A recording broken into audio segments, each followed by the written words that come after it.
North Korea is one of the most brutal dictatorships on the planet. Being an isolated country in today's world, life there is a complete nightmare. In this video, you will understand why it is impossible to escape from North Korea.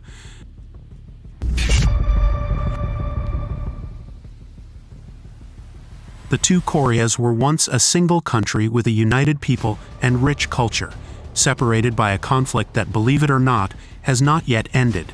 In 1910, Korea was invaded and dominated by imperialist Japan. This domination continued until World War II, when unimaginable horrors were committed against Asian peoples by the Japanese Empire. Korea freed itself from the clutches of its invaders when the Allies won. In the years that followed, the path was paved for North Korea to become what it is today, a country that more resembles a prison, a place where everything is monitored by the government, where you need permission to go to a neighboring state, where you cannot make international calls, and the only allowed internet is state-controlled. It's a country where the government knows everything about your life in the biggest Big Brother style. Like other countries in the post-war era, Korea was occupied by two nations, the Soviet Union and the United States. The Soviets then took control of the northern part of the country, and the Americans took the south. There were plans to one day reunify the peninsula, but efforts to do so failed when the Soviets and Americans left the Korean peninsula. A communist government had already been established in the north and a capitalist one in the south. However, the north had ambitions to control the entire peninsula and reunify Korea. So, they invaded the south and thus began the Korean War.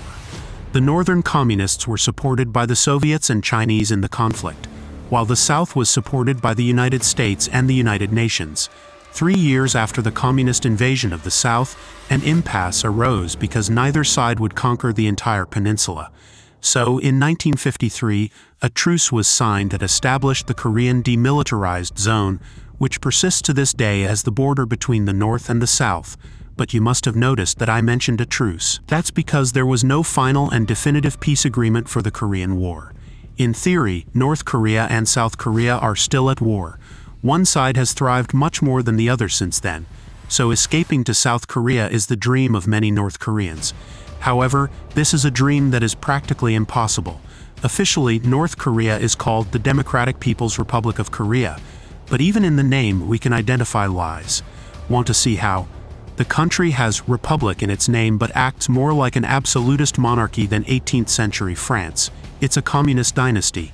Indeed, other socialist dictatorships have occurred in the last 100 years, but none of them had a single family in power for so many decades.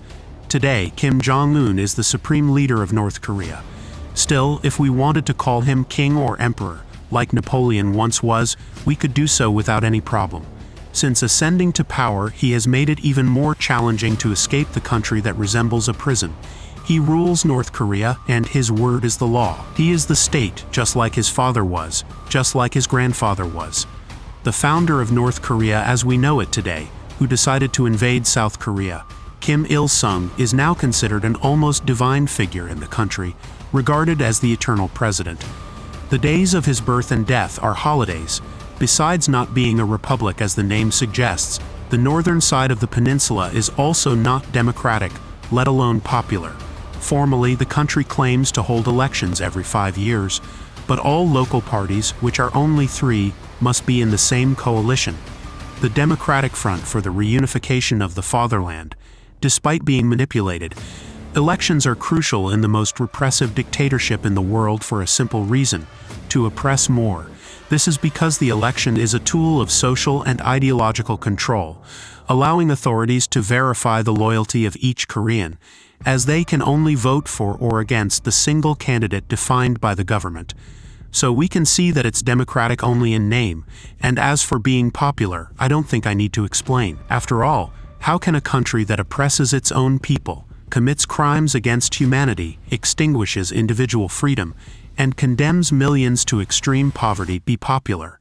In the 1950s to 1980s, North Korea even experienced significant economic growth and was far from the state of absolute poverty seen today. However, it was all a fantasy since the country was only massively funded by the Soviet Union. Once the Soviet Union collapsed, the money evaporated and North Korea suffered. Before continuing the video, I have a brief message. These videos take a lot of work to make, so if you're still watching, leave a like to support our work. Also, consider subscribing and leaving a comment below. Any comment helps. Now back to the video. At the end of the last century, the Great Famine occurred in North Korea, a period where people faced a severe lack of food and hundreds of thousands simply died of starvation. The government called it the Arduous March, and the period of extreme famine occurred from 1994 to 1998. Conservative estimates point to 240,000 deaths, while more daring ones claim that 3.5 million North Koreans suffered, representing 10% of the local population at that time. Imagine witnessing 10% of a country die because its dictatorial government controls the economy in every detail, suffocating prosperity. In addition to the impact of the dissolution of the Soviet Union, the famine was caused by a combination of other factors, such as adverse weather, poor agricultural management, and the collapse of the national food distribution system. The government had implemented a series of agricultural policies that had the opposite effect of what was desired, encouraging farmers to grow food for the market rather than subsistence. This led to a decline in the production of basic foods such as rice and wheat. The communist distribution system was so ineffective and deficient that many people died of starvation, not only because there was no food but also because the produced food did not reach the market shelves due to state incompetence. The Great Famine in North Korea was a significant humanitarian shock, highlighting the government's complete inability to recognize its own mistakes, open up to the outside world, and boost its economy. Today, the country's economy remains in shambles, and people continue to be poor, with many of them hungry. Despite the typical socialist regime's industrialization efforts, agriculture remains the primary source of employment for the population. However, agricultural production is small and does not meet the country's needs. According to the Global Hunger Index, 44% of North Koreans were undernourished in 2018. This echoes recent news indicating that the country is undergoing a critical food crisis. The situation is so severe that in February 2023, North Korean authorities themselves gathered to discuss a fundamental change in the country's agricultural policy. Satellite images from South Korean authorities show that North Korea produced 180,000 tons less food in 2022 than in 2021. A recent BBC report illustrates this well. After a great effort, the British newspaper managed to contact 3 North Koreans who revealed the extreme misery that plagues their lives. They live in fear of dying of hunger. In a good day, they earn $4. On a bad day, you already know.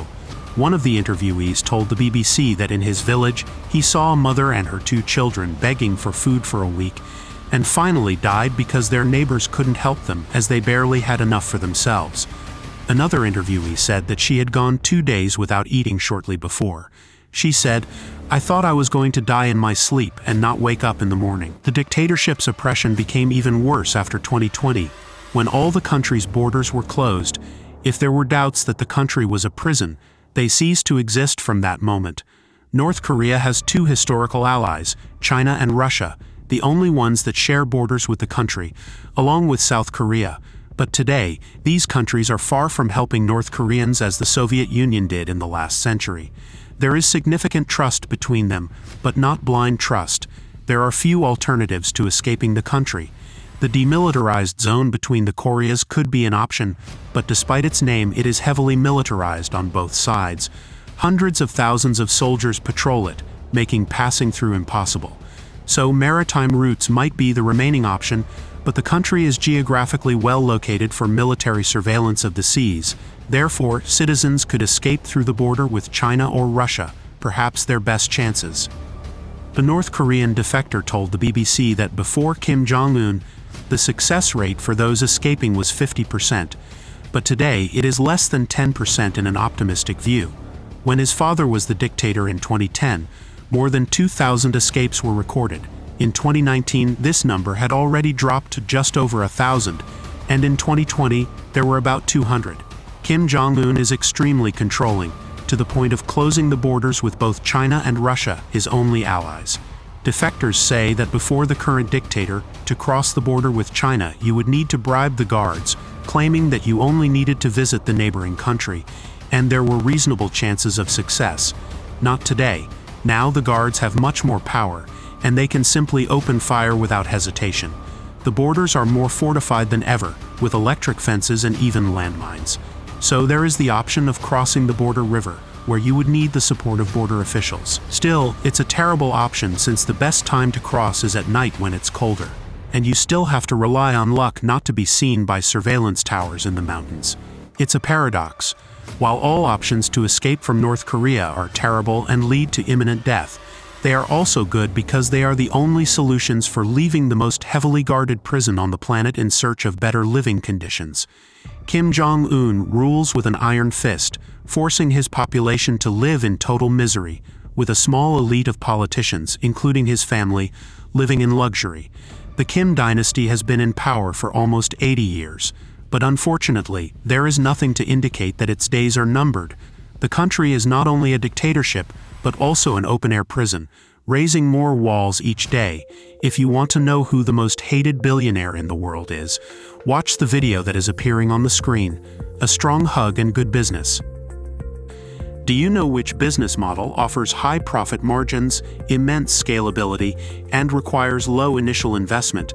The startup market specializing in software development is the optimal choice to bring together all these advantages. However, the only place where you will truly find a highly scalable service that demands low investment is with Roadmap. Roadmap has global experience providing consulting and developing apps for startups in the United States, Europe, and Latin America, making it by far the best option for new entrepreneurs. If you want to venture into the premier market, contact Roadmap right away through the website www.roadmap.co/home or via email at contact@roadmap.co.